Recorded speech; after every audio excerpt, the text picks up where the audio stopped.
दोस्तों स्टडी 91 के online platform में आप सभी का बहुत बहुत स्वागत है। दोस्तों आज आप सभी के समक्ष समीक्षा अधिकारी परीक्षा के विभिन्न सवालों को लेकर हाजिर हूं। आज की क्लास में दोस्तों हम लोग डिस्कस करेंगे मेंस परीक्षा के बारे में, प्री परीक्षा के बारे में। ये सवाल संबंधित होंगे वर्ष 2021 से और वर्ष 2016 से, ठीक है। और संपूर्ण सामान्य अध्ययन के जितने भी चैप्टर आपसे परीक्षा में पूछे जाते हैं, चाहे प्राचीन इतिहास का सवाल हो, चाहे मध्यकालीन इतिहास का सवाल हो, या आधुनिक इतिहास का सवाल हो, भूगोल का सवाल हो, संविधान का हो, यहाँ तक कि साइंस टेक के सवालों को भी हम अपनी क्लास में कवर करते हैं डेली। दोस्तों जब आप एग्रीकल्चर के सवाल देखेंगे ना, तो इससे क्या होगा, आप विषय से डेली कनेक्ट रहेंगे। अभी क्या होता है, समीक्षा अधिकारी की तैयारी तो कर रहे हैं, मुझे लगता है नाम मात्र की तैयारी है। क्यों?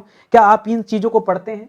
कितने दिन हो गए आपको तैयारी करते हुए? आपने कृषि को पढ़ा क्या? एग्रीकल्चर के सवाल देखें क्या कि कैसा सवाल हमारी परीक्षा में आता है? आपने इन्वायरमेंट का सवाल देखा? आपने साइंस टेक का सवाल देखा? आपने इकोनॉमिक्स का सवाल देखा? जब तक आप देखोगे नहीं तब तक पता कैसे चलेगा कि ऐसा ही सवाल हमारी परीक्षा में पूछा जाता है? क्यों आंख बूंद के तैयारी करने से काम चल जाएगा? ऐसा नहीं है, ठीक है। आज जो लेक्चर है दोस्तों हमारा चौथा लेक्चर है इस तरह के सीरीज का। ये चौथा लेक्चर है, इसके पहले 3 लेक्चर और दिया जा चुका है। अगर आप लेट हैं, किसी वजह से आप बाद में वीडियो देख रहे हैं, तो पहले पीछे के वीडियोज आप देख लीजिए, ठीक है। जितने शिद्दत के साथ, जितने लगन के साथ, मेहनत के साथ ये क्लास दी जा रही है, ठीक वैसे ही दोस्तों मैंने और भी क्लासेस तैयार की है, ठीक है। स्टार्ट किया जाए आज की क्लास को, चलिए पढ़ते हैं। ध्यान रखेंगे स्टडी 91 के प्लेटफॉर्म से अलग अलग विषय के लिए फाउंडेशन कोर्स भी लॉन्च किए गए हैं।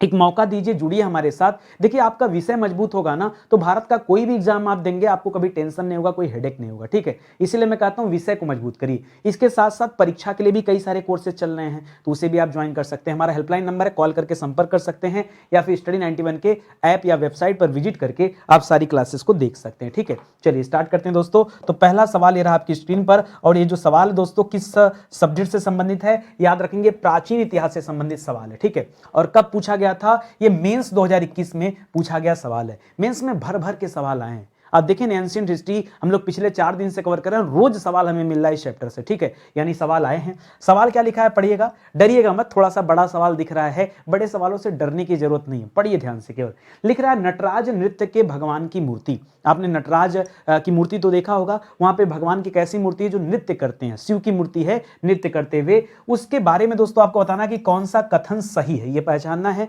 लिख रहा है कि वह मूर्ति नृत्य करते हुए 4 हाथों वाले शिव की मूर्ति है। किसकी मूर्ति है दोस्तों? 4 हाथ। एक्चुअली क्या होता है, मूर्ति को देखते समय हमें लगता है कि पीछे से कुछ उड़ रहा है, और वो चीजें दोस्तों उड़ता हुआ नजर आ रहा है। इस वजह से लोगों को लगता है कि हाथ 4 से ज्यादा हो सकते हैं, लेकिन ऐसा नहीं है, हाथ 4 ही होते हैं। फिर से आप नटराज की मूर्ति को देखिएगा तो आपको पता चलेगा। ये पहला वाला लाइन दोस्तों बिल्कुल सही है। दूसरा लाइन लिख रहा है दोस्तों कि भगवान शिव का जो दायां कान है, दायां कान, उसमें उन्होंने पुरुष का कुंडल पहन रखा है, और बाएं कान में महिला का कुंडल पहन रखा है। इस प्रकार से शिव के अर्धनारीश्वर रूप को देखने को भी मिलता है, ठीक है। क्या ये बात सत्य है क्या? अब जो बच्चा तुक्का मारेगा सोचेगा मैंने तो कभी ऐसा देखा नहीं, क्योंकि नटराज की मूर्ति को कभी उसने ध्यान से देखा ही नहीं, ठीक है। ये बात बिल्कुल सत्य है। बाएं कान में एक पुरुष का कुंडल होता है, और दाहिने कान में एक महिला का कुंडल पहने हुए हैं। यह भी कथन सही है। इस प्रकार दोस्तों यहां पर ये दोनों सही हो जाएगा, 1 और 2 दोनों सही हो जाएगा। इसको पहले याद रखेंगे, ठीक है।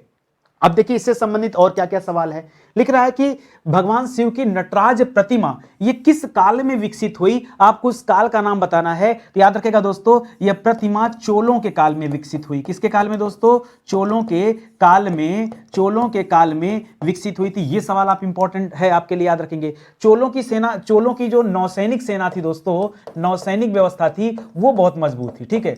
चोल की जो नौसैनिक व्यवस्था थी वो बहुत मजबूत हुआ करती थी, यह भी याद रखेंगे। इसके अलावा चोलों के समय में ग्राम स्वशासन जो था दोस्तों, यह भी बड़ा शानदार सा था, ठीक है। तो ये दोनों पॉइंट आपको यहां पर याद रखना है। अगला पॉइंट क्या लिख रहा है? कह रहा है चोल काल में बनाए गए मंदिर कौन कौन से, जो प्रसिद्ध मंदिर है उनका नाम बताइए। तो चोल काल के 2 मंदिर का नाम आप याद रखेंगे, परीक्षा में पूछता है। एक तो दोस्तों तंजावुर का मंदिर पूछता है, एक गंगाईकोंड चोल का मंदिर है दोस्तों। ये गंगाईकोंड चोलपुरम में स्थित है, ठीक है। गंगाईकोंड चोलपुरम, ठीक है, चोलपुरम, ठीक है। याद रखेंगे यह स्थान विशेष का भी नाम है और मंदिर का भी नाम है। तो ये 2 मंदिर है दोस्तों जो चोल काल में बने थे, इनको भी आप याद रखेंगे, ठीक है।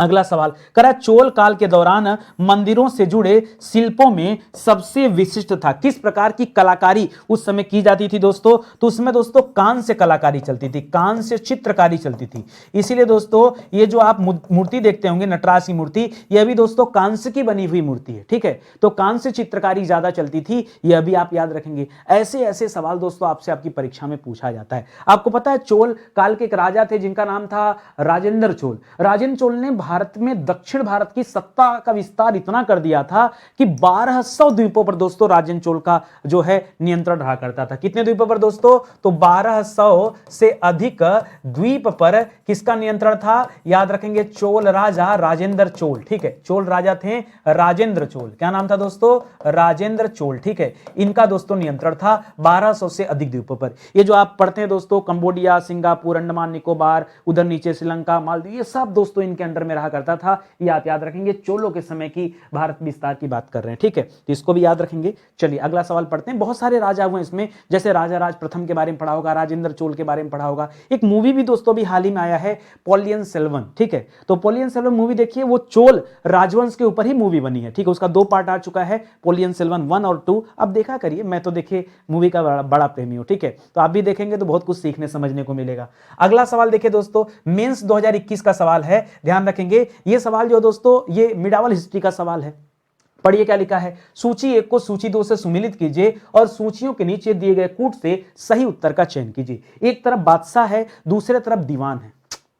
सर कार्यकाल पूछ लेता चलता, ये बादशाह दीवान अपने से नहीं बता पाएंगे, ठीक है। देखिए आता है, मेंस का सवाल है, इसीलिए मैं चाहता तो प्री से अपनी कहानी शुरू कर सकता था, लेकिन मुझे कहीं ना कहीं एक पढ़ने का जो हमारा भ्रम है ना, उसे मुझे तोड़ना था कि देखो आप सही डायरेक्शन में जाओ। हम पढ़ते कुछ और है, परीक्षा में आता कुछ और है, ऐसा ही होता है, ठीक है। इसीलिए यही होता है कि हम बार बार पढ़ते रहते हैं और बार बार परीक्षा में फेल होते हैं। क्यों? क्योंकि जो जरूरी चीज है हम उसे पढ़ते ही नहीं है, जो अति आवश्यक चीज है उसे हम पढ़ते ही नहीं है। तो ये पैटर्न होना चाहिए पढ़ने का। सवाल ये आता है पढ़ते क्या है, ठीक है। तो कैसे सिलेक्शन होगा बताइए। चलिए आइए मैं बताता हूं आपको। तो अकबर की बात कर लिया दोस्तों, अकबर हो गए, जहांगीर हो गए, शाहजहां हो गए, औरंगजेब हो गए। एक एक की बात करते हैं। सबसे पहले अकबर के शासनकाल की बात करते हैं। तो अकबर का शासनकाल दोस्तों 1556 में स्टार्ट हुआ था, क्योंकि इसी समय पानीपत का द्वितीय युद्ध लड़ा गया था। पानीपत का प्रथम युद्ध ये बाबर लड़ा था इब्राहिम लोदी के साथ 1526 ईस्वी में। 1556 ईस्वी में बैरम खां के संरक्षण में अकबर ने लड़ाई विक्रमादित्य हेमू के साथ किया था, ठीक है, और उसको पराजित करके मुगल सल्तनत को और आगे बढ़ाया था। तो 1556 से स्टार्ट हुआ है इसकी कहानी, और ये कहां तक जाएगा दोस्तों? सन 1604 तक, ठीक है। जब तक इसकी मृत्यु नहीं जाती दोस्तों, तब तक दोस्तों इसके बारे में हम लोग पढ़ेंगे, ठीक है। तो 1604 में मृत्यु, 1605 करिए 4 ने, ठीक है। तो 1605 में, ठीक है। उसी तरह से जहांगीर का टाइम पीरियड इसके बाद शुरू हुआ। 1605 के बाद जहांगीर आ गया। जहांगीर अकबर का पुत्र था, बचपन का नाम सलीम था, ठीक है। तो यहां से लेकर के दोस्तों यहां लिख दूं, ऐसे करके चल देता हूं, ठीक है। तो 28 तक आया, ठीक है। यहां भी आप एक साल पहले लिखे, यही होता है मिस्टेक, ठीक है। 27 तक आया। फिर आ जाएगा दोस्तों शाहजहां। शाहजहां को खुर्रम कहा जाता था। जहांगीर को क्या कहा जाता था दोस्तों? जहांगीर को सलीम कहा जाता था। जहांगीर का नाम क्या था? सलीम, ठीक है। और इसका नाम क्या था दोस्तों?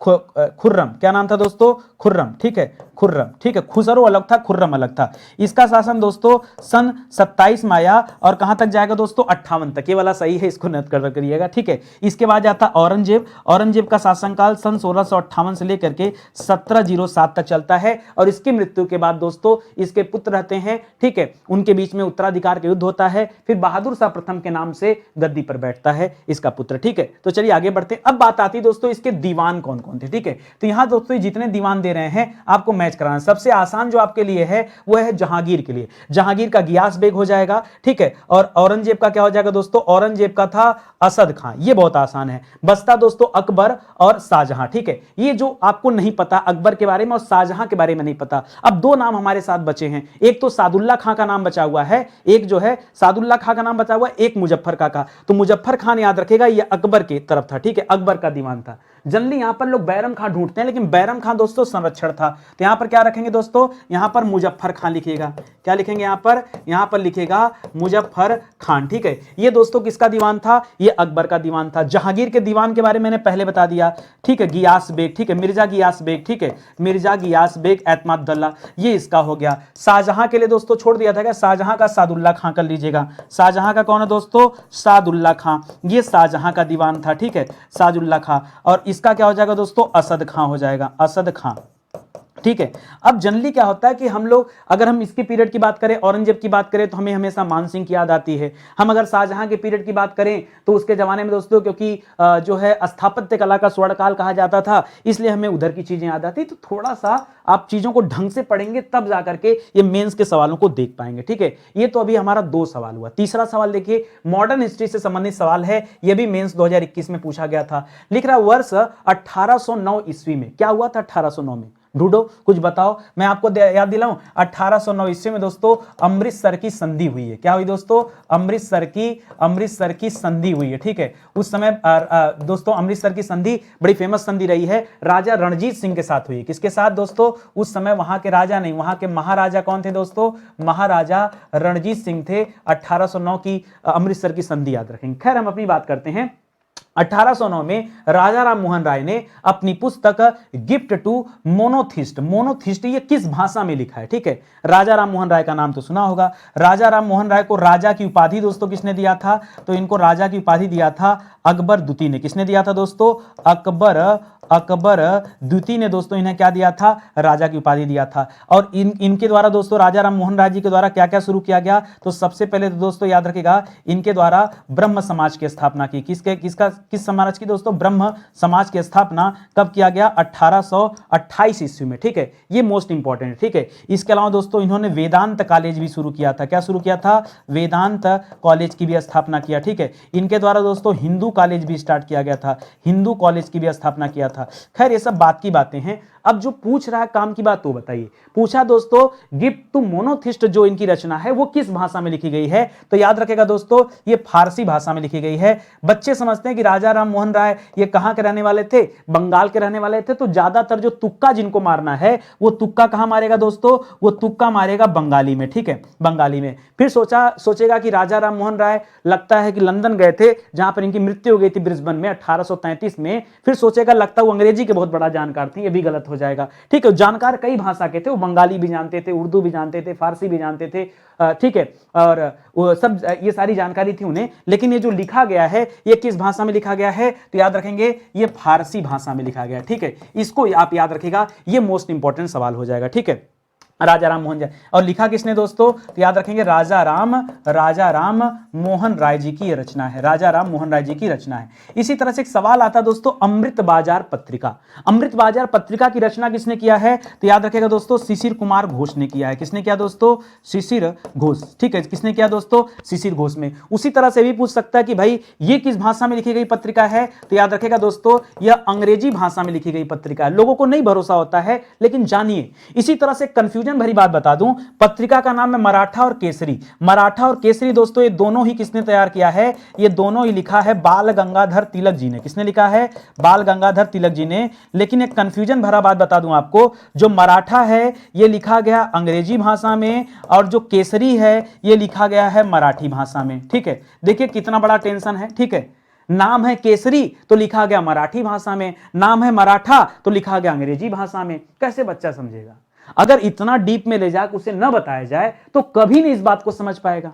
कंफ्यूजन तो बना रहेगा ना। ये सभी मेंस वाले सवाल हैं। ठीक है, आगे देखिए, लिख रहा तुहफत उत मुआहिदीन दोस्तों ये किसकी रचना है, यह रचना भी दोस्तों राजा राम मोहन राय की भी है। ठीक है, राजा राम मोहन राय की ही रचना है। और इसे भी किस भाषा में लिखा गया है, याद रखेगा इसे भी फारसी भाषा में तैयार किया गया है। ठीक है, तो इसको भी याद रखेंगे। इसी तरह से आता है, इसके अलावा कई सारे अखबार भी इन्होंने स्टार्ट किया था। ठीक है, तो आइए आगे पढ़ते चलेंगे, मिलते रहिए और इसी तरह से हम एक एक चीजों को सीखते चलेंगे। ठीक है, तो हमारा अभी 3 विषय पे हमने सवाल देखा। चौथा विषय दोस्तों इंडियन ज्योग्राफी। इंडियन ज्योग्राफी में देखिए मेंस का कौन सा सवाल आया, जरा उस पर नजर डालिए। लिख रहा निम्नलिखित में से कौन सी नदी घाटी क्षेत्रफल में क्या है दोस्तों, सबसे बड़ी है। क्षेत्रफल में सबसे बड़ी। वैसे तो दोस्तों जब आप क्षेत्रफल में सबसे बड़ी की बात करते हैं तो आप हमेशा पढ़ते हैं किसके बारे में, गंगा के बारे में। ठीक है, लेकिन गंगा जो है ऑप्शन में दिया नहीं है। आपके ऑप्शन में कावेरी नदी नजर आ रहा है, आपके ऑप्शन में गोदावरी गोदावरी भी नहीं आ रहा है, महानदी नजर आ रहा है। अगर आप सबसे बड़ी की बात करेंगे तो नंबर 1 पर दोस्तों इसकी बात आती है, नंबर 2 पर दोस्तों गोदावरी की बात आती है, यह भी आपके ऑप्शन में नहीं है। नंबर 3 पर दोस्तों कृष्णा नदी की बात आती है। ठीक है, और संजोग देखिए एग्जामिनर ने तीनों ऑप्शन गायब कर दिया। मेंस था ना, मेंस का पेपर तैयार हो रहा था, तीनों ऑप्शन नहीं दिया, बच्चा परेशान। अब जब बच्चा परेशान तो उसको समझ में नहीं आ रहा कि सर कावेरी करें यहां पर कि महानदी करें कि नर्मदा करें कि ताप्ती करें। याद रखिए जो नर्मदा ताप्ती है तो इसकी तो अलग जवाब होगा कि नर्मदा ताप्ती दोस्तों ये पूर्व से पश्चिम दिशा की तरफ बहती हैं, ठीक है, पूर्व से पश्चिम की तरफ बहती हैं और ये भ्रंश घाटी से होकर बहती हैं। कहां से दोस्तों? ये भ्रंश घाटी से बहने वाली नदियां हैं। लेकिन ये इसका जवाब थोड़े, हम इधर उधर की बात करके क्या करें, हमें तो ये पूछा है ना कि सबसे बड़ा नदी बेसिन किसका है, तो जब कभी ऐसा सवाल करे तो बताएगा दोस्तों महानदी। कावेरी से बड़ी नदी बेसिन किसकी है? महानदी। महानदी दोस्तों उड़ीसा के पास से बहते हुए जा रही है, ठीक है, तो याद रखेंगे। विश्व का सबसे बड़ा नदी बेसिन दोस्तों किस नदी का है? सबसे बड़ा नदी बेसिन, तो विश्व का सबसे बड़ा नदी बेसिन दोस्तों अमेजन नदी का है। किसका दोस्तों? अमेजन नदी का। जबकि अगर आपसे पूछे विश्व की सबसे बड़ी नदी कौन सी, अगर ये पूछे तो सबसे बड़ी नदी कौन सी, तब आप क्या बताएंगे? तब बताएगा दोस्तों नील नदी है, ठीक है। नील नदी जो है ये विश्व की सबसे बड़ी नदी है। अगर यही सवाल पूछ दे दोस्तों कि एशिया की सबसे बड़ी नदी कौन सी है, एशिया की, तब आप क्या बताएंगे? तब बताएगा दोस्तों उसका नाम है यांग टीसी क्यांग। क्या नाम है दोस्तों? यांग टीसी क्यांग, ठीक है। ये दोस्तों चीन में है, याद रखेगा, ये एशिया की सबसे बड़ी नदी है। भारत की सबसे बड़ी नदी की बात करेगा तब जो है गंगा की बात करेंगे, ठीक है। यहां देखिए भारत में सबसे बड़ी नदी बेसिन है क्रमशः, तो याद रखिए पहले नंबर पे गंगा है, गंगा, बड़ी गोदावरी, ठीक है। वैसे गंगा से बड़ा गोदावरी को कहा जाता है, लेकिन उत्तर में ही ध्यान दीजिएगा, ठीक है। और तीसरे नंबर पे क्या हो जाएगा दोस्तों? कृष्णा नदी हो जाएगा। भारत में भ्रंश घाटी से होकर बहने वाली नदियां कौन सी हैं, तो याद रखिएगा नर्मदा प्लस ताप्ती। ये दोस्तों भ्रंश घाटी से बहती हैं, प्लस दोस्तों ये डेल्टा नहीं बनाती हैं, ये एस्चुरी बनाती हैं। क्या बनाती है दोस्तों? ये डेल्टा नहीं बनाती है, एस्चुरी का निर्माण करती हैं। एस्चुरी को हिंदी में कहते हैं ज्वार नदमुख। क्या कहते हैं दोस्तों? इसे कहते हैं ज्वार नदमुख। ये ज्वार नदमुख बनाती हैं, ठीक है, तो याद रखेंगे। बाकी देखिए पूरब दिशा में जितनी नदियां बह के जाती है जो बंगाल की खाड़ी में मिलती हैं, वो ज्यादातर वो नदियां क्या करती हैं? डेल्टा का निर्माण करती हैं, ठीक है। लेकिन ये नदियां ज्वार नदमुख बनाती हैं और ये नदियां दोस्तों अरब सागर साइड जाती हैं, ठीक है। कहां जाती हैं दोस्तों? अरब सागर में जाके मिलती है, ठीक है, तो इसको भी याद रखेंगे। ये तो दोस्तों भारत के भूगोल से सवाल रहा। विश्व के भूगोल का क्या सवाल है, ठीक है। देखिए इस क्लास का यही फायदा है कि हम लोग हर सब्जेक्ट का सवाल देखते हैं और बढ़िया है कि हमारे टच में हर एक विषय बना रहता है, ठीक है। तो देखिए वर्ल्ड ज्योग्राफी से एक सवाल आया था मेंस परीक्षा 2021 में, दिया था सूची 1 को सूची 2 से मिलाना है और ऑस्ट्रेलिया का प्रांत दे दिया। ऑस्ट्रेलिया क्या दोस्तों? ऑस्ट्रेलिया एक महाद्वीप है, उस महाद्वीप पे कई सारे प्रांत हैं, उन प्रांतों की अपनी अलग अलग राजधानी है। आपको बताना किसकी राजधानी क्या है, यहां पे साफ तौर पे लिखा है। जैसे सवाल आ जाता है कि बताइए न्यू साउथ वेल्स की राजधानी कहां पर है, ठीक है, तो न्यू साउथ वेल्स की राजधानी कहां दोस्तों? याद रखेंगे सिडनी। जो हम सिडनी पढ़ते हैं ये कहां की राजधानी दोस्तों? ये न्यू साउथ वेल्स की राजधानी। उसी तरह से देता है दोस्तों क्वींसलैंड। क्वींसलैंड की राजधानी कहां पर दोस्तों? याद रखेगा ब्रिस्बेन। ब्रिस्बेन कहां की राजधानी है? क्वींसलैंड की राजधानी है, ठीक है, ब्रिस्बेन, ठीक है। ब्रिस्बेन कहां की राजधानी? क्वींसलैंड की राजधानी, ठीक है। इसी तरह से विक्टोरिया की राजधानी कहां पर दोस्तों? अच्छा विक्टोरिया की राजधानी मेलबर्न है या पर्थ है, यहां पे बहुत कंफ्यूजन होता है, मेलबर्न याद रखेगा, ठीक है। विक्टोरिया की राजधानी कहां पर है? मेलबर्न, ठीक है, मेलबर्न, ठीक है, मेलबर्न है। और पश्चिमी ऑस्ट्रेलिया की राजधानी कहां पर है? याद रखेगा पर्थ है। क्या है दोस्तों? पर्थ है, ठीक है। जो ऑस्ट्रेलिया में पश्चिमी ऑस्ट्रेलिया की बात हो रहा है, ठीक है, एक चीज। दूसरी चीज याद रखिए दोस्तों, इसी तरह से जो ऑस्ट्रेलिया ये बात कर रहा है ये पूर्वी ऑस्ट्रेलिया की बात कर रहा है, ठीक है। पूर्वी ऑस्ट्रेलिया की राजधानी कहां पर है? तो याद रखिएगा इसकी राजधानी दोस्तों कैनबरा है। कहां पर दोस्तों? पूर्वी ऑस्ट्रेलिया की राजधानी कैनबरा है। तस्मानिया की राजधानी कहां दोस्तों? पास में ही तस्मानिया पड़ता है, उसकी राजधानी है होबार्ट। क्या राजधानी है? होबार्ट राजधानी है। इसी के पास में दोस्तों एक स्थान है न्यूजीलैंड। क्या दोस्तों? न्यूजीलैंड। न्यूजीलैंड की राजधानी कहां है, ठीक है, तो न्यूजीलैंड की राजधानी याद रखेगा वेलिंगटन। न्यूजीलैंड की राजधानी कहां दोस्तों? वेलिंगटन है, ठीक है। हमारे देश में एक सवाल आता है कि वेलिंगटन नाम का नहर कहां पर है, ठीक है। वेलिंगटन नहर दोस्तों कहां पर है? याद रखेगा केरल में है। कहां पर दोस्तों? वेलिंगटन नामक स्थान भारत में भी है, वो केरल में पड़ता है, ठीक है, ये भी याद रखेगा। परीक्षा में आ जाता है, एक बार ऐसे आ गया मेरे सामने सवाल, मैं परेशान, मैंने कहा वेलिंगटन तो भारत में नहीं है, ठीक है। एक वेलिंगटन का नाम सुना था, बहुत दिन पहले लखनऊ गया था, एक चाय की दुकान वहां बड़ी फेमस है, तो वेलिंगटन का चाय पिया था, ठीक है, लखनऊ में, ठीक है। बाकी मुझे और किसी वेलिंगटन के बारे में पता नहीं था, यहाँ का पासपोर्ट है लेकिन जा नहीं सकता, ठीक है, तो याद रखेंगे। तो ये वेलिंगटन मुझे पता था, जब मैंने ढूंढा तो पता चला वेलिंगटन भैया केरल में भी है, ठीक है, तब से हमेशा के लिए याद हो गया। तो ये सारी चीजें आप याद रखिएगा, बढ़िया। एक सवाल और आ जाता है दोस्तों, वेलिंगटन की मुद्रा क्या है, ठीक है, तो वेलिंगटन नहीं, ऑस्ट्रेलिया की मुद्रा क्या है? सवाल ये आ जाता है कि ऑस्ट्रेलिया की मुद्रा क्या है, ठीक है। तो यहां पर याद रखेगा डॉलर चलता है। एक सवाल आजकल खूब पूछ रहा है परीक्षा में, भाषा, ठीक है। तो याद रखेगा ऑस्ट्रेलिया की कोई आधिकारिक भाषा नहीं है, ठीक है। आधिकारिक आधिकारिक भाषा नहीं है। वैसे यहां ज्यादातर क्या बोला जाता है दोस्तों, अंग्रेजी बोला जाता है। तो अंग्रेजी को ही यहां की राष्ट्रीय भाषा मान ली गई है। इसकी कोई अपनी ऑफिशियल लैंग्वेज नहीं है, ये भी याद रखेंगे, ठीक है। तो ये सवाल याद हो गए। ऐसे सवाल आता है सर क्लास में पढ़ के ना, मुझे खाली इतना बताओ कि आपको अच्छे अच्छे फैक्ट मिल रहे हैं कि नहीं, आपको ये भरोसा हो रहा है कि नहीं कि अगली बार जो है इस तरह के सवाल बनेंगे तो हम हल कर देंगे। आइए पहले आंसर मिलाते हैं। तो 2 हो जाएगा, 1 हो जाएगा, 4 3, 2 1 4 3 मतलब क्या हो जाएगा, ऑप्शन नंबर सही, ये सही हो जाएगा। देखो 2 1 4 3 यहां डी वाले ऑप्शन पे भी दे रहा है, तो भैया ऐसे में तो दोनों ऑप्शन सही हो जाएगा, क्योंकि दोनों सेम सेम दे दिया ना। हो सकता है कोई मिस्टेक हो, ठीक है। आपको तो केवल एक ही ऑप्शन सही करना है ना, हमें 2 से क्या मतलब, ठीक है। चलो आगे बढ़ते हैं। अगला सवाल, जनसंख्या नगरीकरण हम लोग डेली नहीं पढ़ते हैं, हम लोग डेली पढ़ते हैं इतिहास, भूगोल, संविधान डेली पढ़ेंगे, ठीक है। थोड़ा बहुत लोग साइंस पढ़ लेंगे, ये वाला चैप्टर छोड़ देते हैं, अंतिम में पढ़ा जाएगा। डेली पढ़ो, अगर आपको सीखना है तो डेली पढ़ो, ठीक है। और साथ में बने रहो, जो भी 40 45 मिनट 50 मिनट की क्लास चलती है यार, डेली अगर सब्जेक्ट से जुड़े रहोगे तो मजा खूब आएगा। इसी बहाने आपका सारी चीजें तैयार हो जाएंगी। भले सारी बातें किताबों में दे रखी है, लेकिन सामने से पढ़ने का अलग ही मजा होता है। कई सारे बच्चे कहते हैं सर आप लाइव नहीं पढ़ाते, मजा कम आता है। एक बात तो जान लो, मैं मजा देने के लिए नहीं आया हूं, पहली बात। दूसरी बात, लाइव क्यों नहीं पढ़ाता हूं, मैं आपसे हाय हेलो नहीं कर सकता, गुड मॉर्निंग गुड इवनिंग नहीं कर सकता, बहुत बढ़िया सही जवाब दीजिए, 1 नंबर का जवाब, ये हमसे नहीं हो पाएगा, ठीक है। मेरे पास भी समय कम है, उसी में से समय निकालकर आपके लिए किताबों पर काम करता हूं, टेस्ट सीरीज बनाता हूं, ये क्वेश्चन बनाता हूं, समय लगता है, ठीक है। तो दोस्तों ये हाय हल्लो करने का समय नहीं है, चाहे अच्छा लगे चाहे बुरा लगे, आप अपने हित की बात सोचिए, ठीक है। आगे ये सवाल देखते हैं। 2011 की जनगणना के अनुसार निम्नलिखित में से भारत के किस केंद्र शासित प्रदेश में लिंगानुपात न्यूनतम है, न्यूनतम लिंगानुपात। अब रटने वाला पता क्या रट के बैठा है, रटने वाला रट के बैठा है दादा।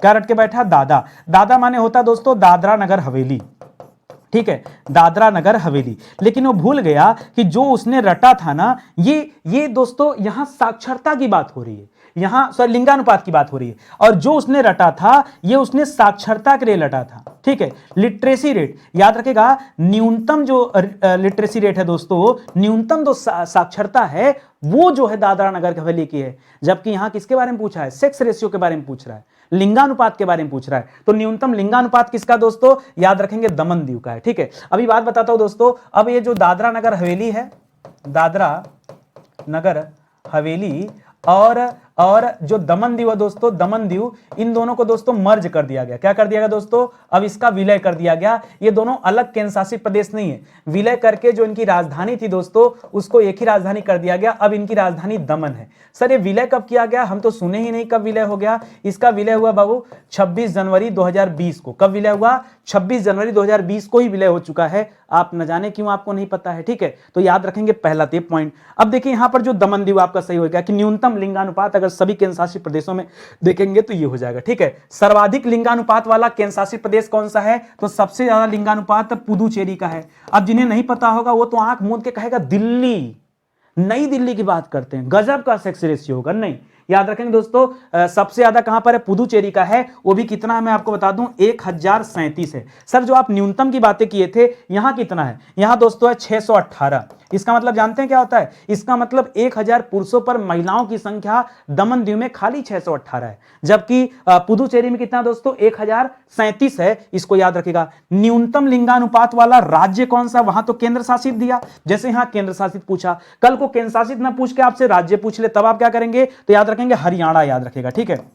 हरियाणा जो है उत्तर हो जाएगा। कितना है सर, तो 879, ठीक है, 87। सर इससे अच्छा 7 8 9 कर दिया होता, ठीक है, 8 7 9 कर दिया, कोई बात नहीं। और सर्वाधिक लिंगानुपात दोस्तों कहां का है, तो सबसे ज्यादा लिंगानुपात दोस्तों केरल का है, ठीक है। याद रखेंगे कितना केरल का है, तो केरल का 1084, इसने सबको क्रॉस कर दिया, ठीक है। 1084 लिंगानुपात है, ठीक है। ये 2011 के आंकड़ों के आधार पर मैं तथ्य दे रहा हूं, तो इस तरह से आप चीजों को याद रखने की कोशिश कीजिएगा, ठीक है। चलिए आगे बढ़ते हैं, अगला सवाल देखते हैं। अगला सवाल दोस्तों भारतीय राज्य व्यवस्था से संबंधित सवाल, ठीक है, यानी संविधान से संबंधित सवाल। मेंस 2021 का सवाल है और सवाल हमारे सामने लिखा है।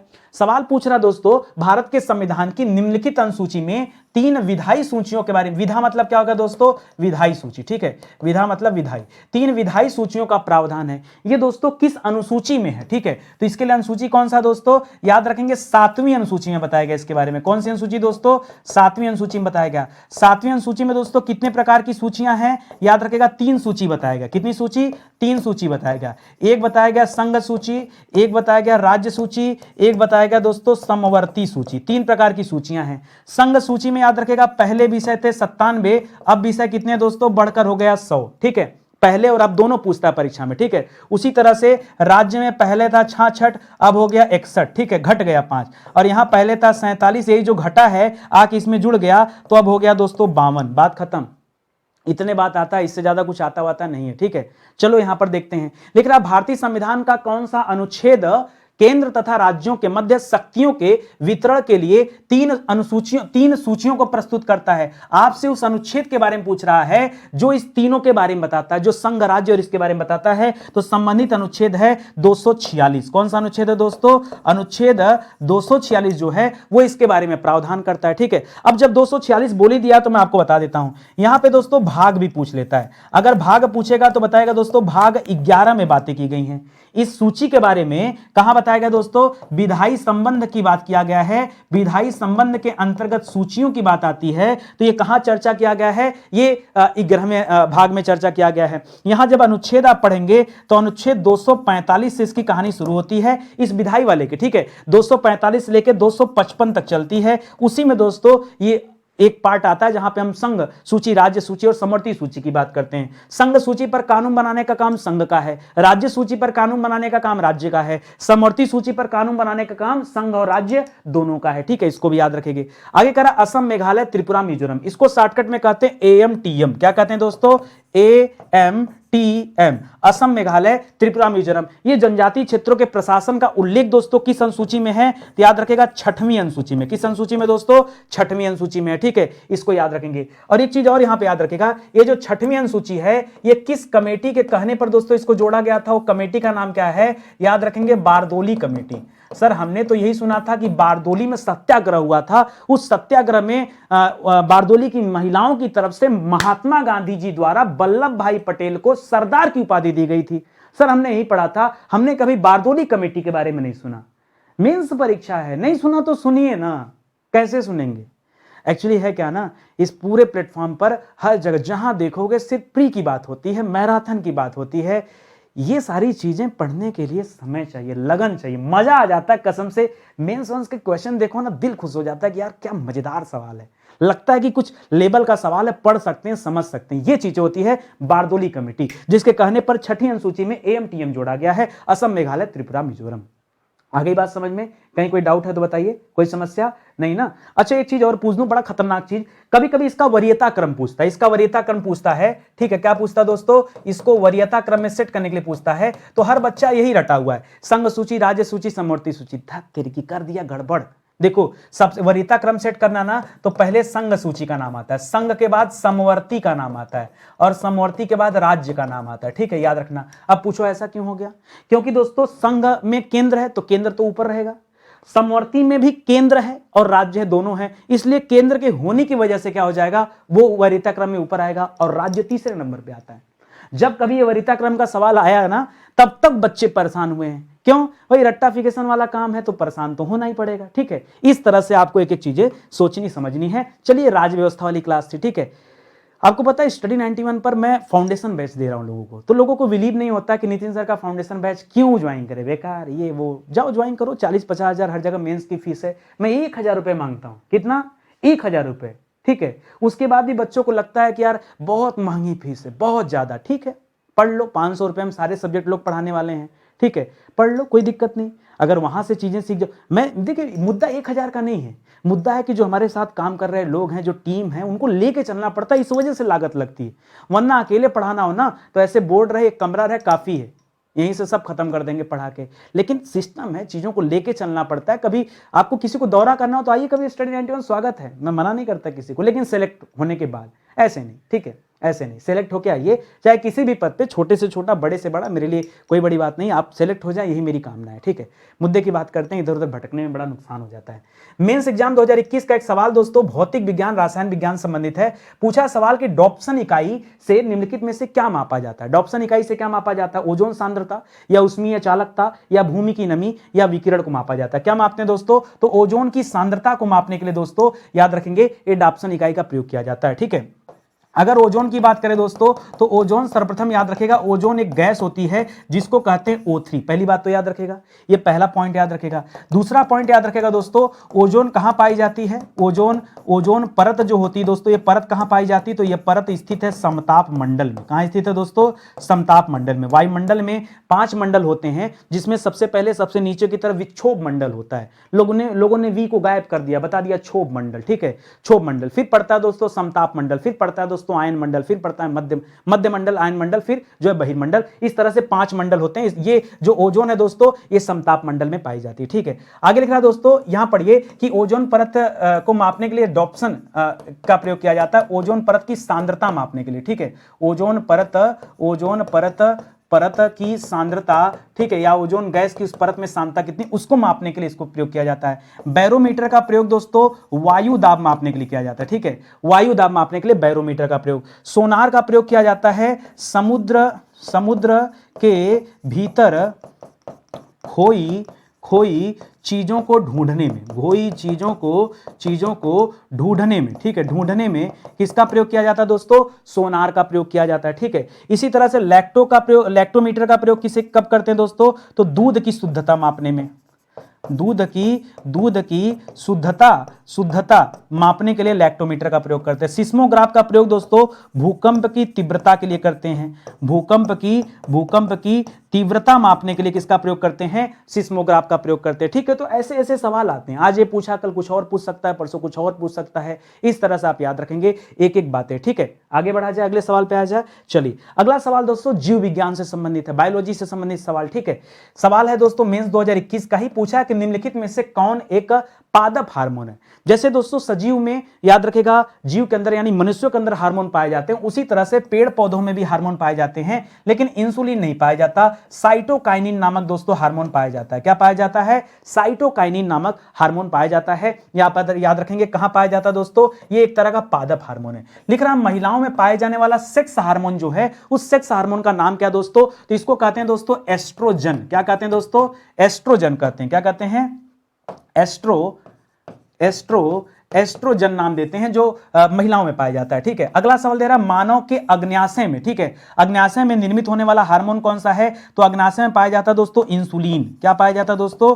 इंसुलिन पाया जाता है। ये इंसुलिन क्या करता है? कार्बोहाइड्रेट के पाचन में योगदान देता है। ये इंसुलिन दोस्तों अग्न्याशय की बीटा कोशिकाओं द्वारा निकलता है, ठीक है। बीटा कोशिकाओं द्वारा इस इंसुलिन का श्रावण होता है, यह भी आप याद रखेंगे, ठीक है। अगला सवाल दे रहा थायराइड ग्रंथि द्वारा स्रावित हार्मोन कौन सा है? तो इसके द्वारा दोस्तों थायरॉक्सिन निकलता है। क्या निकलता है? थायरॉक्सिन, ठीक है, थायरॉक्सिन होता है दोस्तों, इसको याद रखेंगे, ठीक है। पुरुष सेक्स हार्मोन के लिए जिम्मेदार कौन होता है दोस्तों? तो इसके लिए होता है टेस्टोस्टेरोन। क्या होता है दोस्तों? टेस्टोस्टेरोन, ठीक है, स्टेरॉन, ठीक है, टेस्टोस्टेरोन होता है। देखिए याद रखेंगे एस्ट्रोजन जो होता है वो महिलाओं से संबंधित होता है, टेस्टोस्टेरोन जो होता है दोस्तों ये पुरुष से संबंधित होता है। इस तरह से आप एक एक चीजों को याद रखेंगे और समझते चलेंगे, ठीक है। ये जो इंसुलिन होता है दोस्तों, इसी की कमी से, इंसुलिन की कमी से क्या होता है दोस्तों? याद रखेगा मधुमेह होता है। क्या होता है दोस्तों? मधुमेह नामक रोग होता है, ठीक है। मधुमेह किसे कहते हैं दोस्तों? जिसे हम कहते हैं डायबिटीज। क्या कहते हैं दोस्तों? डायबिटीज कहते हैं ना। तो याद रखेंगे डायबिटीज किसके वजह से होता है? ये किसकी कमी से? इंसुलिन की कमी से। शरीर में जब कभी इंसुलिन कम हो जाए, ठीक है, ये इंसुलिन कुल मिला जुला के बड़ी कहानी लंबी, बताओ क्या? कुछ बच्चे सोच रहे होंगे कि सर ऐसे आते हैं बस बता देते हैं। नहीं नहीं नहीं नहीं नहीं, बायोलॉजी भी पढ़ाया हूँ, पूरी फिजिक्स पढ़ाया हूँ, पूरी केमिस्ट्री पढ़ाया हूँ, फ्री में प्लेलिस्ट में जाके देखिए, ठीक है। बाकी पेड कोर्सेज भी चल रहे हैं और उस क्लास से कई गुना ज़्यादा बेहतर। दोस्तों पूरी कहानी बहुत लंबी है, एक लाइन बात बता देता हूँ। होता क्या दोस्तों, हमारे शरीर में रक्त पाया जाता है, रक्त में जब शर्करा की मात्रा ज़्यादा हो जाए बस उसी को कहते हैं डायबिटीज। ठीक है।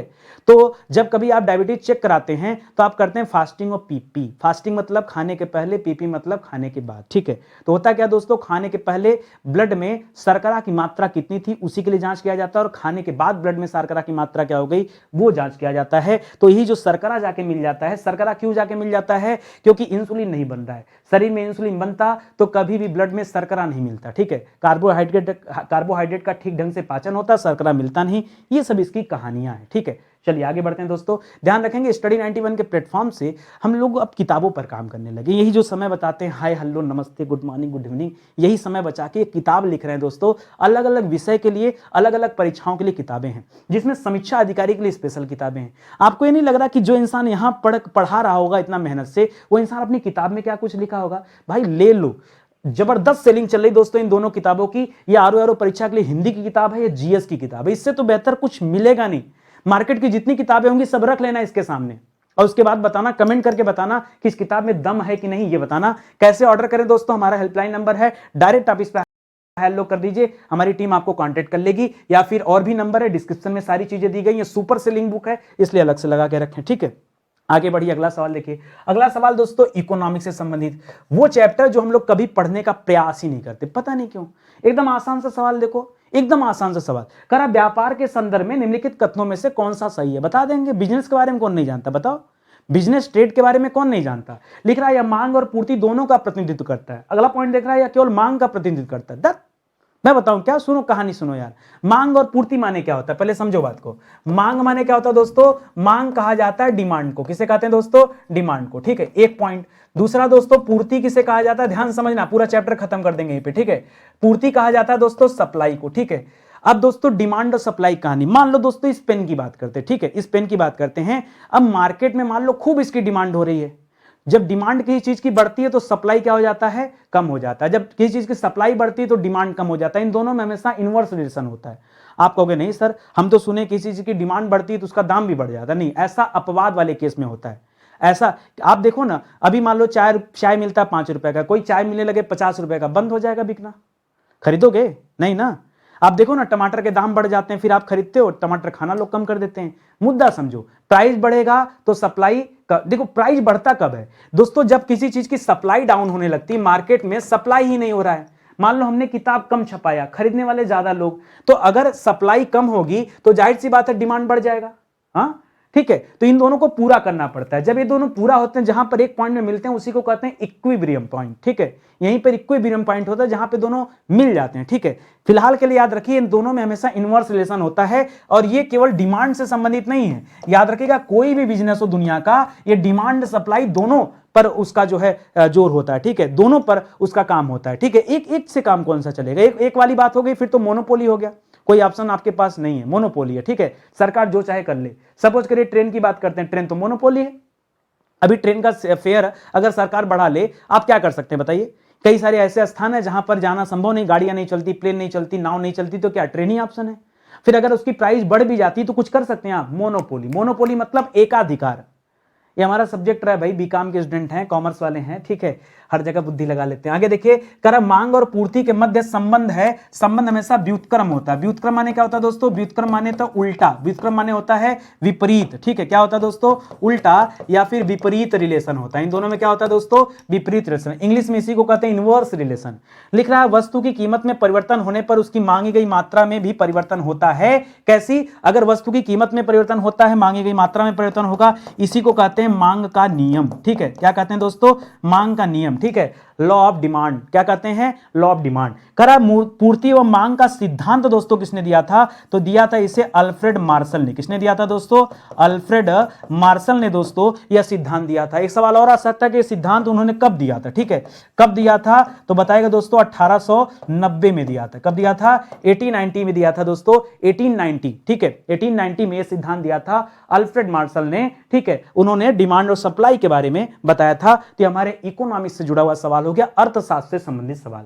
अगला चैप्टर दोस्तों पर्यावरण, इन्वायरमेंट से संबंधित सवाल देखें। यह भी मेंस परीक्षा 2021 का पूछा गया सवाल है। लिख रहा है कि निम्नलिखित में से कौन सा वृक्ष भूमध्य सागरीय वनों में नहीं पाया जाता, ठीक है। अब सोचिए आपकी तैयारी का लेवल कहां पर है।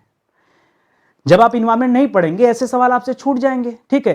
तो पूछा दोस्तों कौन सा भूमध्य सागरी वनों में नहीं पाया जाता है, ठीक है। भूमध्य सागरी वन का मतलब क्या है दोस्तों, जो भूमध्य रेखा के आसपास के वन है उसे कहते हैं क्या, नहीं, उसे भूमध्य रेखी वन कहते हैं। ये कह रहा है भूमध्य सागरी वन, एक सागर है, एक समुद्र जिसका नाम है भूमध्य सागर। तो भूमध्य सागर जहां पर दोस्तों उसके आसपास के जो वन होते हैं उसको कहते हैं भूमध्य सागरी वन, इसीलिए तो सागर लिखा। क्या लिखा दोस्तों, सागर। तो भूमध्य सागर में दोस्तों कौन सा वन नहीं पाया जाता है, याद रखें, कौन सा वृक्ष नहीं पाया जाता है, ये जो सागौन लिख रहा है दोस्तों, सागौन नहीं पाया जाता है, यही ना, बताओ आपके अपने हिसाब से बताओ क्या उत्तर होगा इसका, ठीक है। बिल्कुल सही भाई, सागौन नहीं पाया जाता। अच्छा ये पूछ दे दोस्तों कौन सा पाया जाता है, तो देखिए उधर लिखा ओक, तो हम यहां से कॉपी कर लेंगे ओक।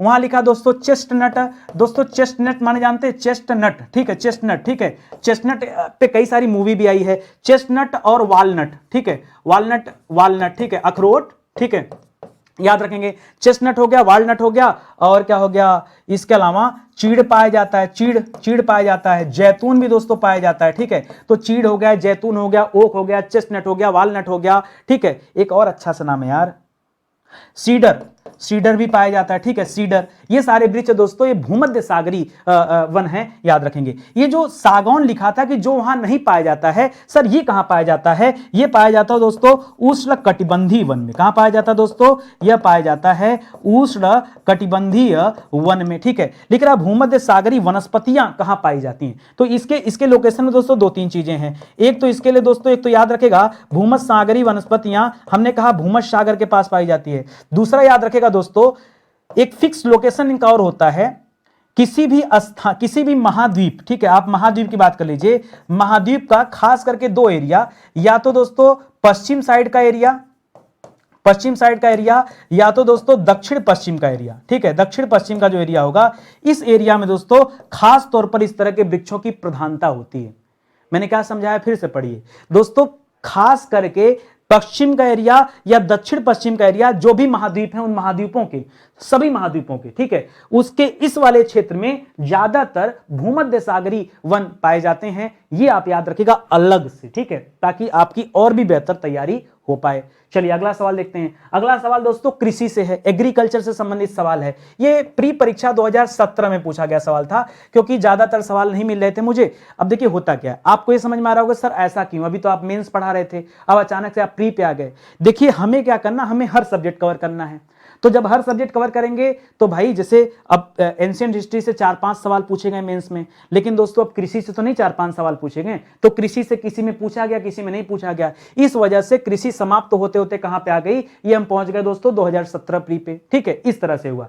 लेकिन भारत के राज्यों में कौन सा राज्य चावल का सर्वाधिक उत्पादन प्रति हेक्टेयर करता है? जो बच्चा नहीं देखेगा ना वो करेगा दोस्तों पश्चिम बंगाल। तुक्का मारने वाला क्या करेगा, कहेगा हम पढ़े हैं, ठीक है, चावल का सबसे ज्यादा उत्पादन कहां होता है, पश्चिम बंगाल में, वहां के लोग मच्छी भात खाते हैं, खिलाओ मच्छी भात, तुम भी खा लिए, लोग गलत हो गया, ठीक है।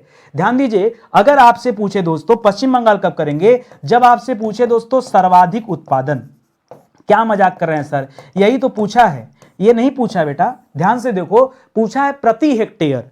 जब प्रति हेक्टेयर शब्द लग जाए तब हमेशा उत्तर क्या होगा दोस्तों, याद रखेंगे पंजाब, ठीक है। अगर प्रति हेक्टेयर पूछेगा तो याद रखेगा उत्तर क्या हो जाएगा, पंजाब। ध्यान रखेंगे गेहूं और चावल दोनों मामले में, ठीक है, गेहूं और चावल दोनों के मामले में प्रति हेक्टेयर की दृष्टि से पंजाब सर्वाधिक उत्पादन करता है। गेहूं के लिए आप उत्तर प्रदेश मत बोल दीजिएगा, ठीक है, तो याद रखेंगे, पॉइंट इंपॉर्टेंट है, ठीक है। अब अगला सवाल लिख रहा दोस्तों, चावल किस कुल का पौधा, उस कुल का नाम बताइए। तो हम लोग तो 10 बार पढ़े हैं, ये दोस्तों ग्रैमिनी कुल का पौधा है। किस कुल का पौधा दोस्तों, यह ग्रैम, चावल गेहूं ये सब इसी कुल में आते हैं। करा चावल का वैज्ञानिक नाम क्या है, इसका वैज्ञानिक नाम बड़ा मजेदार है, ओराइजा।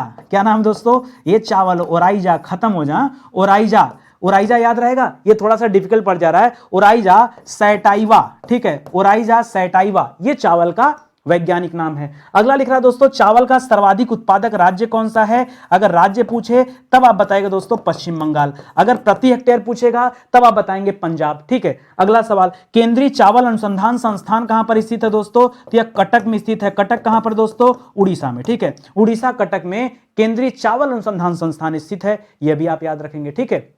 चलिए आगे बढ़ते हैं, अगला सवाल देखते हैं। अगला सवाल दोस्तों साइंस एंड टेक का सवाल है। अब साइंस एंड टेक तो सभी परीक्षा में आता नहीं है, इसलिए दोस्तों यहां पर आ गए आप प्री परीक्षा 2016 में, ठीक है, और पीछे करा अगस्त 2016 में चीन ने मिसियस नाम का दोस्तों, मिसियस नाम का एक सैटेलाइट दोस्तों लॉन्च किया था। ये जो सैटेलाइट था किससे संबंधित था? अब देखिए तमाम कर एक कंप्यूटर गेम है, नहीं भाई कंप्यूटर गेम नहीं है, ये कोई संगीत प्रणाली है, नहीं ऐसा भी नहीं। ये क्या दोस्तों, ये एक तरह का क्वांटम सैटेलाइट है। क्या दोस्तों, एक क्वांटम सैटेलाइट है जो संचार उपग्रह है, संचार मतलब कम्युनिकेशन के लिए इसे बनाया गया था, याद रखेंगे। और इसका नाम जो मिसियस है ना, ये 5वीं सदी के एक चीनी वैज्ञानिक थे, ये उनके नाम पर दोस्तों रखा गया। उस चीनी दार्शनिक का नाम था मोजी। क्या नाम था दोस्तों? चीनी दार्शनिक का नाम क्या दोस्तों? मोजी नाम है। इस मोजी के नाम पर दोस्तों इसका नाम क्या पड़ा है? मिसियस पड़ा है। अगला सवाल क्या लिख रहा है? चीनी में क्वांटम तकनीकी का पिता दोस्तों किसे कहा जाता है? क्वांटम टेक्नोलॉजी का पिता किसे कहा जाता है? तो याद रखेगा, यह कहा जाता है दोस्तों पान जियानवी को। किसे कहा जाता है? पान जियानवी। ठीक है, पान जियानवी को क्वांटम टेक्निक का पिता कहा जाता है। अगला सवाल, दुनिया का पहला वाणिज्यिक पुनः प्रोग्राम करने योग्य सैटेलाइट दोस्तों वो लॉन्च किया गया। ठीक है, किसके द्वारा लॉन्च किया गया? तो यूरोपीय अंतरिक्ष एजेंसी। ठीक है, ईएसए बोलते हैं उसे। क्या कहते हैं? यूरोपीय अंतरिक्ष एजेंसी। इस एजेंसी ने दोस्तों हाल ही में क्या किया? हाल ही में एक ऐसी सैटेलाइट लॉन्च कर दिया जिस सैटेलाइट को रीप्रोग्राम किया जा सकता है। अभी तक ऐसा टेक्नोलॉजी नहीं था किसी के पास कि उसे रीप्रोग्राम किया जा सके। ये जो ईएसए था दोस्तों, इसकी स्थापना कब हुई थी? तो याद रखेंगे, इसकी स्थापना हुआ था 1975 ईस्वी में। हमारे देश में इस तरह का काम इसरो करता है। कौन करता है? यहां लिखो, हमारे देश में इस तरह का कार्य कौन करता है? इसरो करता है। और आपको पता है इसरो की स्थापना कब हुई थी? इसरो की स्थापना हुई थी दोस्तों 1969 में। ठीक है, 1969। ये वही साल है जब पहली बार अमेरिका की तरफ से नासा ने क्या किया था? चंद्रमा पर एक मिशन भेजा था। ठीक है, वो याद रखेगा 1969 में वो मिशन गया हुआ था। ठीक है, और 1969 वही साल है जिस साल भारत में 14 बैंकों का राष्ट्रीयकरण भी किया गया था। ठीक है, 1969 में ही भारत में इसरो की स्थापना हुई है। ठीक है, एक डीआरडीओ हम लोग पढ़ते हैं, डीआरडीओ। ठीक है, डीआरडीओ का स्थापना 1958 में हो चुका था, तो उसको भी अलग से याद रखेंगे। ठीक है, आगे बढ़िए दोस्तों, यूपी स्पेशल का सवाल। ठीक है, यूपी स्पेशल में मेंस 2021 का सवाल है। निम्नलिखित में से कौन सही सुमेलित नहीं है? लिख रहा है गाय की एक नस्ल है जिसका नाम है देवनी। सुना है आपने? गाय की एक नस्ल है देवनी। ठीक है, बकरी की नस्ल है बर्बरी, भैंस की नस्ल है भदावरी और भेड़ की नस्ल है गिर। तो याद रखेगा दोस्तों, पहली बात है जो भेड़ की नस्ल जो गिर लिख रहा है यह गलत है। क्यों गलत है दोस्तों? क्योंकि यह भेड़ की नस्ल नहीं है दोस्तों, यह गाय की नस्ल है। इसलिए आप याद रखेंगे गाय की नस्ल कौन सी है दोस्तों? गाय की नस्ल कौन सी है? तो याद रखेंगे ये जो गिर लिख रहा है, गिर दोस्तों एक गाय की एक प्रजाति होती है। अगर बात भेड़ की आ गई है तो भेड़ की प्रजाति का नाम है दोस्तों खेरी। क्या नाम दोस्तों? खेरी। गाय की जो दूसरी प्रजाति दोस्तों यहां पर याद रखेंगे देवनी प्रजाति है। बकरी की प्रजाति का नाम क्या है दोस्तों? बर्बरी प्रजाति है। भैंस की प्रजाति का नाम क्या दोस्तों? भदावरी प्रजाति है। कौन सी है? भदावरी। ठीक है, तो ये सब भी याद रखेगा। ठीक है, खास करके ऐसे ऐसे भी सवाल पूछते हैं परीक्षा में, तो आप इसके लिए भी तैयार रहिए। ठीक है, आगे बढ़िए। ये विविध से आया हुआ सवाल है, लिख रहा है दोस्तों मेंस 2021 का सवाल है और डिफिकल्ट सवाल है। बहुत सारे बच्चे इस तरह के सवालों का जवाब नहीं दे पाते, लेकिन अगर हम डेली अपनी क्लास में इस तरह के विविध के सवालों पर हम चर्चा परिचर्चा करें तो आगे अन्य परीक्षाओं के लिए हम तैयार रहेंगे। लिख रहा है एस्पिरेशन डिस्ट्रिक्ट प्रोग्राम, जिसे शॉर्टकट में एडीपी कहा जाता है। क्या कहा जाता है? एडीपी। एडीपी यार बड़ा डिफिकल्ट टाइप का नाम ले दिया, इसको सीधे सीधे कहते हैं आकांक्षी जिला कार्यक्रम। क्या कहते हैं दोस्तों? आकांक्षी जिला कार्यक्रम का नाम इसका दिया जाता है दोस्तों, एडीपी यही है। इसी को इंग्लिश में क्या लिख दिया है? Aspirational district programme. ठीक है, कह रहा एडीपी नीति आयोग ने कब शुरू किया था? ठीक है, तो अगर नीति आयोग की बात करें, अगर हम किसकी बात करें? नीति आयोग की। एक सवाल तो ही पूछ लेता दोस्तों कि नीति आयोग की स्थापना कब हुआ था, इसके स्थापना के बारे में पूछ लेता है। तो याद रखेगा नीति आयोग की स्थापना हुआ था 1 जनवरी 2015 को। और नीति आयोग का फुल फॉर्म क्या है? National institution of transforming India. ठीक है, तो याद रखेंगे। अब देखिए उसके बाद जाके जनवरी 2018 में 16-17 मत करेगा, 16-17 मत करेगा, 18 में जाकर के ये एडीपी प्रोग्राम को डिजाइन किया गया और एडीपी प्रोग्राम को लागू किया गया। लिख रहा आकांक्षी जिला कार्यक्रम का उद्देश्य क्या है दोस्तों? तो जिला में जो पिछड़े लोग हैं उनको दोस्तों सुविधाएं मुहैया कराना, ये दोस्तों इसका उद्देश्य है। यानी कह सकते हैं कि जिले के अंदर दोस्तों जो कम विकसित क्षेत्र हैं, कम विकसित जो क्षेत्र हैं दोस्तों, उन कम विकसित क्षेत्रों की पहचान करना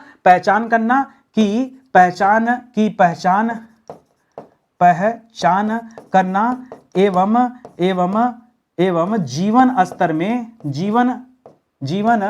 स्तर में सुधार करना। ठीक है, ये दोस्तों इसका एक उद्देश्य रहा है। ये इस कार्यक्रम का, ये जो एडीपी कार्यक्रम है, ये उसका एक उद्देश्य रहा है। अगला सवाल लिख रहा है कि एडीपी के तहत कितने अविकसित जिलों का दोस्तों चुनाव किया गया था? तो पूरे देश में दोस्तों कुल 112 जिलों का दोस्तों इसके तहत चुनाव किया गया। कितने जिलों का? 112। जो पिछड़े जिले थे उनका चुनाव किया गया। अब एक सवाल और आता है दोस्तों कि उत्तर प्रदेश के कितने जिले इस एडीपी प्रोग्राम के अंतर्गत आते हैं? तो यहां पर दोस्तों कुल 8 जिले हैं। क्या बात करते हैं सर, ये उत्तर प्रदेश में इतना ज्यादा मतलब पिछड़ापन है कि 8 जिलों का चुनाव यहां से करना पड़ा? हाँ, करना पड़ा। आइए देखते हैं दोस्तों। तो अब यहां से लिखते हैं। ठीक है, याद रखेंगे वो जिला कौन कौन सा है। तो एक जिला दोस्तों बलरामपुर, एक दूसरा जिला लिखिएगा दोस्तों बहराइच, एक तीसरा जिला लिखिएगा दोस्तों सिद्धार्थनगर।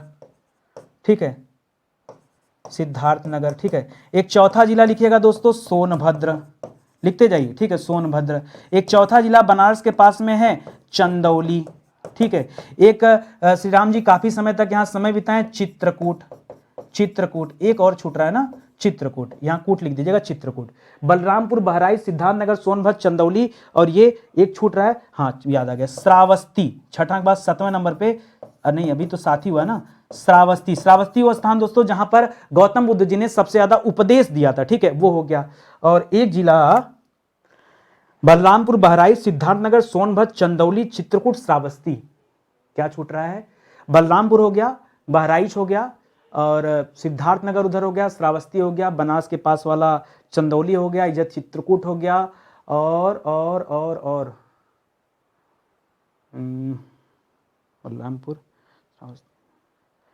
एक और आएगा 8वां। 7 जिला बन रहा ना, 8वां जिला थोड़ा सा एकदम दिमाग में रहता भाई, इतना डिफिकल्ट नहीं। ठीक है, इतने अच्छे से चीजों को याद आ गया, इतने अच्छे से चीजों को पढ़ा जाता है। फतेहपुर। क्या दोस्तों? फतेहपुर। ये देखिए कानपुर और इलाहाबाद के ठीक बीच में है, लेकिन दोस्तों ये भी बहुत पिछड़ा हुआ है। ठीक है, तो ये 8 जिलों का चुनाव किया गया था एडीपी प्रोग्राम के तहत, ताकि यहाँ के लोगों के जीवन स्तर में सुधार लाया जा सके। ये एडीपी प्रोग्राम चल रहा है। भारत के कुल 112 जिलों को दोस्तों इसके अंतर्गत कवर किया जा रहा है। जनवरी 2018 में नीति आयोग के द्वारा इसका चुनाव किया गया था। बात खत्म।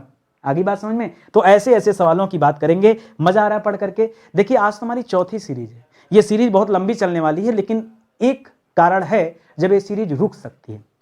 अगर इतना मेहनत करने के बाद मुझे यह एहसास हो कि आप हमारा साथ नहीं दे रहे हैं, आप वीडियो को लाइक नहीं कर रहे हैं, कमेंट नहीं कर रहे हैं, शेयर नहीं कर रहे हैं, तो आप बताइए मेरा नाराज होना लाजमी है या नहीं है? लेकिन सर आप तो कहते हैं हम बुद्ध हैं। ठीक है, बुद्ध कैसे हैं सर? हमें किसी बात से कोई फर्क नहीं पड़ता कि हमारा वीडियो कोई देखे ना देखे, कर दिया इमोशनल अत्याचार कर दिया। सर आपकी इसी बात को ध्यान में रखते हुए हम ना लाइक करेंगे, ना कमेंट करेंगे, ना शेयर करेंगे। हमें पता है आपने ठाना है तो पढ़ाएंगे जरूर, लेकिन मेरे इस काम का फ़ायदा ना उठाइए। ये तो सही है कि मैं पढ़ाऊंगा, आप लाइक करें ना करें, मैं बड़ा जिद्दी टाइप का इंसान हूँ। मेरे मन में बात कोई आ गई नहीं कि मुझे ये काम करना है तो सब करना है, चाहे उसके लिए मुझे कितना भी मेहनत करना पड़ जाए।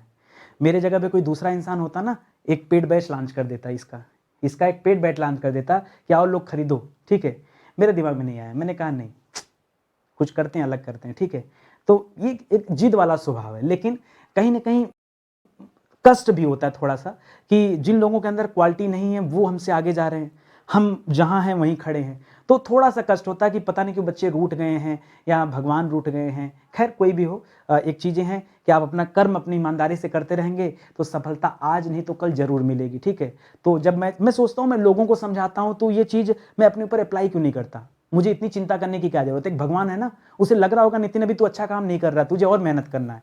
ठीक है, ऐसा उनको लग रहा होगा, क्योंकि भगवान को लगता तो रातों रात ये वीडियो वायरल हो जाएगा, रातों रात सारी चीजें अच्छी हो जाएंगी। तो एक रात काफी है उनके लिए। जिस दिन भगवान ने अपनी नजर घुमा दिया मेरे ऊपर, एक रात काफी है। एक रात नहीं यार, एक पल काफी है। ठीक है, लेकिन उनको लग रहा होगा नहीं अभी नहीं, अभी तुम्हारा समय नहीं आया। ठीक है, अभी लोगों का समय है, लोगों को चलने दो, तुम्हारा लास्ट में आएगा। ठीक है, क्यों? कोई बात नहीं, भगवान को जैसी मर्जी, जैसा भगवान को लगे। अपना काम है यार मन से काम करना, मैं दिल से कोई काम करता हूँ। ठीक है, बाकी छोड़ देता हूँ सब भगवान के ऊपर, बच्चों के ऊपर, जो होगा सो होगा। चलो देखते हैं। ऐसे विषय जो पूरी तरह से पढ़ा दिए गए हैं, ये उन्हीं के दोस्तों हैंड रिटन नोट्स हैं, आप ले सकते हैं हमारे वेबसाइट एप्लीकेशन से। किताब परचेज करेंगे दोस्तों तो किताब बाई पोस्ट आपके घर जाती है। ठीक है, ऑर्डर कर लीजिए, इतना सोचिए मत, शानदार किताब है। अगर आपके पास समीक्षा अधिकारी की किताब है भी किसी और पब्लिकेशन की, उसको रखे रहिए। ठीक है, हर किताबें अच्छी होती, किताबें बुरी नहीं होती हैं, लेकिन उसके साथ साथ स्टडी वाली 91 की किताब जरूर लीजिए। और ये चीज़ें जो आपको पैटर्न अगर अच्छा लग रहा है तो उसी पैटर्न पे किताब भी बनाया गया। ये जीएस की नहीं, हिंदी की किताब है, जीएस की किताब भी है, कल आ जाएगा हमारे पास, ठीक है, क्योंकि यहाँ से जितना स्टॉक था सब चला गया, एक भी पीस नहीं बचा है। मैं कई दिन से इंतजार कर रहा हूँ, मेरी तक किताब आ नहीं पा रही है, तो कल तक आ जाएगा दोस्तों, उम्मीद है कल नहीं आएगा तो परसों आ जाएगा, ठीक है। तो इसको ध्यान में रखिएगा। बाकी सेशन आज का ही समाप्त होता है, मिलते हैं दोस्तों अगले लेक्चर में, तब तक के लिए बहुत बहुत धन्यवाद। जय हिंद, जय Bharat, thank you so much.